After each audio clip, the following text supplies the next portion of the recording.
Bismillahirrahmanirrahim. Now our next topic is encoders.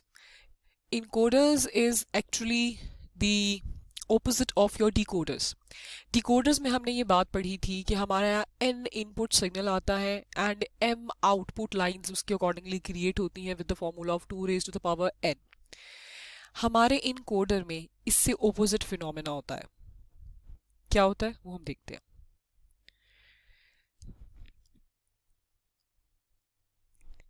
This is the block diagram of our encoder. Inputs are now m equals to 2 raised to power n, and now the outputs are represented with this n symbol, and there would be ये जो n है ये इसकी raised to the power के accordingly decide होता है. So you can see it is now m to n line decoder. This is m to n. हमारे पास decoder क्या था, n टू m लाइन. अब ये देखिएगा आप, आउटपुट जो है, जो डिकोडर के केस में इनपुट थी वो इनकोडर के केस में आउटपुट लाइंस हो चुकी हैं, और जो आउटपुट थी वो इनपुट हो चुकी हैं. So that is why we have now 2 raised to power n input lines in case of our encoder, and raise to the power में जो ये n है उसके अकॉर्डिंगली हमारी आउटपुट लाइंस डिसाइड होती हैं. A combinational circuit that performs the inverse operation of a decoder is known as an encoder. It generates a binary code corresponding to the input value 2 raised to the power n of your input lines, जितने भी utilize हो उसके accordingly, and it will create n output lines. M to n line decoder. M to n line decoder has m inputs with a range of 0 to 2 raised to the power n minus 1 and n outputs 0 to n minus 1. Examples of our encoder are octal to binary encoder. Octal to binary conversion हम लोग already कर चुके हुए हैं अपने previous lectures में. सो अगर आप उसको रिव्यू करें, एक मरतबा दोबारा उसको रिवाइज करें, तो आपको ये बात याद होगी कि ऑक्टल में हमारे पास 8 बिट्स होती थी ऑक्टल में, and then when we converted into binary तो हमारे पास अल्टीमेटली 3 बिट्स बन जाती थी. सो ऑक्टल को बाइनरी में अगर आप कन्वर्ट करें तो octal requires in 8 bits, and if we want to represent it in binary तो वो 3 बिट्स में इजीली रिप्रेजेंट हो जाता था, क्योंकि 0 से लेकर 7 तक की ऑक्टल की रेंज रिप्रेजेंट हो सकती है बाइनरी में 3 बिट के अंदर अंदर. So this is known as an encoder. Next, priority encoder is another encoder type. Priority encoder भी इसकी एक एग्जांपल है. Priority encoder क्या है, ये एग्जांपल्स हम टर्न बाय टर्न देखते हैं इनकोडर के केस में. सबसे पहले हम एग्जांपल करते हैं जी ऑक्टल टू बाइनरी इनकोडर की. ऑक्टल टू बाइनरी इनकोडर में we have a block diagram like this. Octal to binary है, वी नो 0 से लेके 7 तक. ऑक्टल में हमारे पास कितने कॉम्बिनेशन मौजूद होते हैं, there are total combinations 8. 2 raised to the power 3 के अकॉर्डिंगली 8 कॉम्बिनेशन हमारे पास मौजूद होते हैं, या 8 टोटल डिजिट्स हमारे पास रिप्रेजेंट हो सकते हैं, और वो 8 टोटल डिजिट्स होते हैं D0 से लेके D7 तक. एंड इसके accordingly 2 raised to the power 3 is equal to 8 input lines हो गई. तो 2 raised to the power 3 raised to the power 3, तो 3 is actually your n, and this is your n, 3 output lines. Functionality takes an octal digit and produce the binary equivalent. ये octal digit लेगा जो भी इसमें आएगा, and then वो उसको binary में convert कर देगा. Octal to binary encoder, when the DI subscript में है I, which is the decimal equivalent, DI input is equal to 1 and all other inputs are 0, the outputs contain the value of I in binary form. ये भी हम देखते हैं ये बात कैसे हो रही है. ये स्टेटमेंट ये कहती है कि this is your truth table of octal to binary conversion. We know in our octal we have, ये देखिएगा D0 से लेके D7 तक रिप्रेजेंटेशन ऑफ बिट्स है, and then we have the output, 3 outputs A0, A1 and A2. Taking care of the most significant, A2 is written at the most significant position and A0 is at the least significant. Now, what happens over here is, हम बात कर रहे हैं कि अगर हमारी DI input is equal to 1 and all other inputs are 0, सबसे पहले रो नंबर 1 देख लीजिएगा. DI where I represent the decimal equivalent, this is D0. D0 की वैल्यू 1 है and all other inputs are 0. All other inputs are 0. The output contains the value I. I क्या है, decimal equivalent in binary. Output में वो उस decimal equivalent का binary representation देगा. इधर D0 1 है, बाकी सारी इनपुट्स 0 है. D0 is 1, hence आउटपुट पे D इस 0 का बाइनरी कॉम्बिनेशन क्रिएट कर देगा एंड आउटपुट पे 0 0 0 आ गया. ये सबस्क्रिप्ट में 0 था, उसका बाइनरी इक्विवेलेंट 0 0 0 होता है इन 3 बिट्स. सिमिलरली एक और एग्जांपल देख लेते हैं हम. For example D2 is 1 over here, बाकी rest of all the inputs are 0. All the inputs are 0. D2 is 1. It means output पे ये बाइनरी कॉम्बिनेशन किसका देगा? इसका, ये 2 का, which is the decimal equivalent. इसका बाइनरी 0 1 0 उसने आउटपुट पे दे दिया. नेक्स्ट एक और एग्जांपल देख लेते हैं. D6 is 1. Rest of all the inputs are 0. D6, the 6 का बाइनरी इक्विवेलेंट ये आउटपुट पे देगा 1 1 0. एंड सिमिलरली ये पूरा आपका टेबल फिलअप होता है. We have an assumption over here. What we have an assumption over here? We are assuming that only one input has a value equals to 1 at any given time. If you will carefully observe this table, तो D0 से लेके D7 तक हमारी octal की inputs हैं, ये बात हमें मालूम है. लेकिन एट अ टाइम इस चीज़ का हमने ख्याल रखा हुआ है कि हमारी एक ही इनपुट की वैल्यू 1 है और बाकी सारी इनपुट्स 0 है. Similarly over here we have only D1 पे 1 and rest of all are 0. Similarly D2 अकेला इस पे 1 है इनपुट पे और बाकी rest of all the inputs are 0 and so on. So we are taking this assumption कि हमारा ये जो टेबल बना है इट इज कि only one input has a value equals to 1 at any given time. Rest of all the inputs are 0. तभी हम binary combination create कर पाएंगे ना स्पेसिफिक इनपुट का जो 1 है सिर्फ. ऑक्टल टू बाइनरी इनकोडर में if we want to write equations for A0, A1 and A2, our output equations, so that is very simple.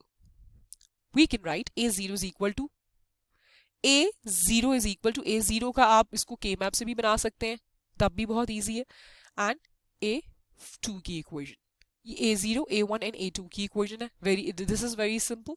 जिधर जिधर वो output 1 दे रहा है वही क्योंकि एट अ टाइम सिर्फ एक ही इनपुट 1 हो रही है तो अकलौता वही D1 आ जाएगा. सिमिलरली ये A0 इस जगह पे 1 है, इसमें सिर्फ D3 ही 1 है और बाकी तो सारे 0 हैं, तो 0 तो हम लिखते ही नहीं है मीन टर्म्स के अंदर, तो D3 आ गया. सिमिलरली ये इस पोजीशन पे 1 है, इस पे सिर्फ D5 1 है, ये इस पोजीशन पे 1 है और इस पोजीशन पे सिर्फ D7 है. बाकी rest of the inputs are 0 and we are not bothering for the D others inputs, so इधर से D7 आ गया. सिमिलरली हमारी A1 की एंड A2 की इक्वेशन बनती है क्योंकि eight a time only one input is getting 1. तो A2 में भी जब हम इक्वेशन बनाएंगे या A1 की भी जब इक्वेशन बनाएंगे तो वो जहां जहां 1 है वो इनपुट्स की वैल्यू हम बारी बारी लेते जाएंगे और उनका सम करते चले जाएंगे. This is very easy to create a direct equation from the table without using the K-map. Otherwise हम K-map भी बनाएंगे तो हमें ये बात बिल्कुल वाजे हो जाएगी कि ये ऐसी ही इक्वेशन बनेगी. Can you make the circuit for this octal to binary encoder? Yes, we can make a circuit for this octal to binary encoder. मैंने आपको डिज़ाइन प्रोसीजर भी बताए हुए हैं एंड हायरार्किकल डिज़ाइनिंग भी बता दी हुई है. So now we can easily create the circuit of binary to octal encoder. Encoder की applications क्या हैं? Encoder can be used to detect an active device among several devices. In a keyboard with 100 keys, suppose हम कहते हैं कि हमारे पास एक keyboard है जहाँ 100 कीज ने क्लिक होना है, मतलब हम we are supposed to use 100, there are 100 keys available on the keyboard and we are supposed to give the input. हम कीबोर्ड पे कोई भी की प्रेस करते हैं तो वो इनपुट होती है हमारे कंप्यूटर के लिए. To detect which key has been pressed or it means कि which key is active at the moment, हमें चाहिए 100 to 7 encoder. How? This is the diagram. ये देखिएगा की 0 से लेके की 99 तक 100 कीज बन गई हमारे पास. अब जो भी पर्टिकुलर की प्रेस होगी, सपोज की 1 मैंने प्रेस की और इस पे अल्फाबेट A था, तो क्या होगा, ये हाई होके आगे जाएगा और इसी का बाइनरी कॉम्बिनेशन वो मुझे आउटपुट पे दे देगा. और ये बात हम बहुत पहले कर चुके हैं कि इन आवर डिजिटल कंप्यूटर्स हम कीबोर्ड पे कोई भी की प्रेस करते हैं तो वो एक्चुअली बाइनरी फॉर्म में हमारे कंप्यूटर के पास जाती है.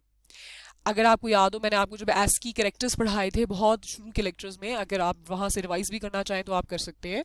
तो ASCII कैरेक्टर्स जो पढ़ाए थे उस दौरान मैंने बताया था कि आप जब कीबोर्ड पे कोई भी इवन तक कि स्पेस या टैब का बटन भी दबाते हैं अपने कीबोर्ड के ऊपर तो it is delivered to your computer in the form of binary कि अच्छा ये पर्टिकुलर की प्रेस हुई है एंड देन वो आपको आउटपुट डिस्प्ले करता है. अच्छा जी आपने अल्फ़ाबेट A पर क्लिक किया या अल्फ़ाबेट या स्पेस दिया या कुछ भी दिया. सो हेंस अगर इस की 0 से लेकर की 90 तक 100 कीज़ हैं और हमने की 1 को क्लिक किया है तो इसकी आउटपुट हाई होके आगे जाएगी एंड देन उसको पता लग जाएगा अच्छा ये की 1 की पोजीशन है, इसका बाइनरी वो यहाँ आउटपुट पे दे देगा. तो this is one of the application of the encoder. There is another application of encoder is it can be used to indicate the occurrence of an event. Occurrence of one of several disjoint events. Disjoint events means कि एक event जो बड़ा particular हो, specific हो, can be represented by an integer identifying the event. For example, we have a wind direction encoder over here. ये directions है. अब क्या है, नॉर्थ ईस्ट डायरेक्शन की इनपुट पे ये एरो हेड मतलब वो डायरेक्शन दे रहा है.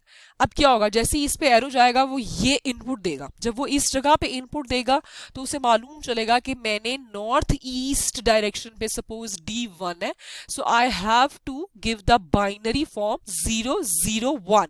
ये देखिएगा 001 001 आउटपुट पे दे देना, तो उसका मतलब है मालूम चल जाएगा कि जी D1 क्लिक हुआ है और D1 पे क्या हमने कनेक्ट किया है, D1 पे हमने कनेक्ट किया है जी नॉर्थ ईस्ट की डायरेक्शन में विंड फ्लो हो रही है. So this is a disjoint event. North east east different events occur हो रहे हैं और जो जो हाई होते चले जाएंगे, जिधर जिधर पॉइंटर चला जाता जाएगा वो उसको हाई करता चला जाएगा और उसका बाइनरी इक्विवेलेंट हमें रिसीव होता चला जाएगा. एक और चीज़ है, there is another way of representing this block of encoder. ये डिकोडर के अंदर भी रिप्रेजेंटेशन हम यूज कर लेते हैं. यहाँ 2 की पावर में जो ये पोजीशंस लिखी हुई है ना, दिस इज डिस्प्लेइंग एक्चुअली कि आपकी हायर या मोस्ट सिग्निफिकेंट बिट की पोजीशन कौन सी है. एज वी नो कि ये देखिएगा 2⁻0 हमेशा लीस्ट सिग्निफिकेंट बिट की पोजीशन होती है. 2⁻1 उससे नेक्स्ट पोजीशन होती है. 2⁻2 is the maximum power of 2.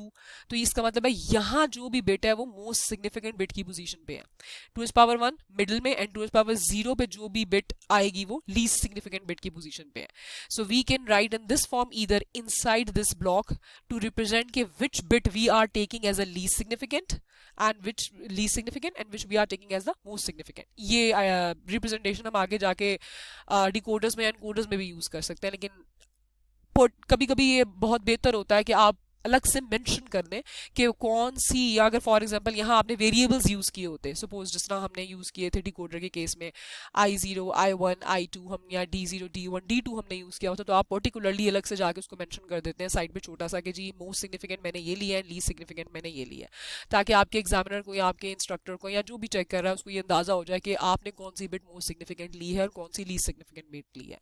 Otherwise if you represent in this way, तो इसमें भी आपको जरा स्ट्रिक्टली ये देखना पड़ता है कि 2⁻2 इज द हायर ऑर्डर. अगर 2⁻3 सपोज होता है यहाँ, तो 2⁻3 जो है वो मोस्ट सिग्निफिकेंट बिट कहलाती, क्योंकि it has the highest order 2⁻3 and the least उस टाइम 2⁻0 कहलाती. तो it means I have to read the bits in form, ये मोस्ट सिग्निफिकेंट बिट है 001, so hence it represent in decimal 1. इसका मतलब है ये देखिएगा, ये देखिए D1 पे कनेक्टेड है ना हमारा नॉर्थ ईस्ट डायरेक्शन. तो this is one another example of our encoder. Next is limitations of encoders. Now there is some limitations of encoders due to which we can have errors or we can have problems in our encoder. Problem number 1 is if 2 inputs of encoder are high simultaneously, then the output produces is the incorrect combination. ये बात मैंने आपको encoder की truth table में बताई कि we are assuming that only one input is high at a time. सिर्फ एक input high है एक वक्त पे. अगर एक इनपुट हाई है एक वक्त पे, तो ऐसा जरूरी तो नहीं है, हो सकता है मोर देन वन इनपुट भी हाई हो जाए, क्योंकि हमारे डिजिटल सिस्टम्स में ऐसा होता है किसी ने डबल क्लिक ही प्रेस कर दिया तो क्या होगा, उस टाइम हमारा ये इनकोडर जो अभी मैंने आपको दिखाया है नॉर्मल जो इनकोडर की वर्किंग हमने देखी उसमें तो वो फेल हो जाएगा, क्योंकि हम तो ये एजम्पशन ले रहे हैं कि सिर्फ एक इनपुट हाई हो सकती है और बाकी सारी इनपुट जीरो होंगी.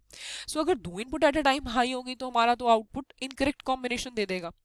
Next problem number 2 is when all the inputs are zero, output of all zeros is generated. ये वो this is actually similar, this statement is actually similar to this कि अगर पूरी ही इनपुट जीरो है तो output क्या आएगी 000 3 बिट में बाइनरी, जो अभी हमने एग्जांपल देखी ऑक्टल टू बाइनरी की. और अगर D0 इनपुट 1 है तब भी हमारी आउटपुट क्या आएगी 3 बिट में 000. ये तो क्लैश हो गया, कौन दोनों चीजें होंगी ना एट अ टाइम, हमें आउटपुट दोनों की सिमिलर मिल गई.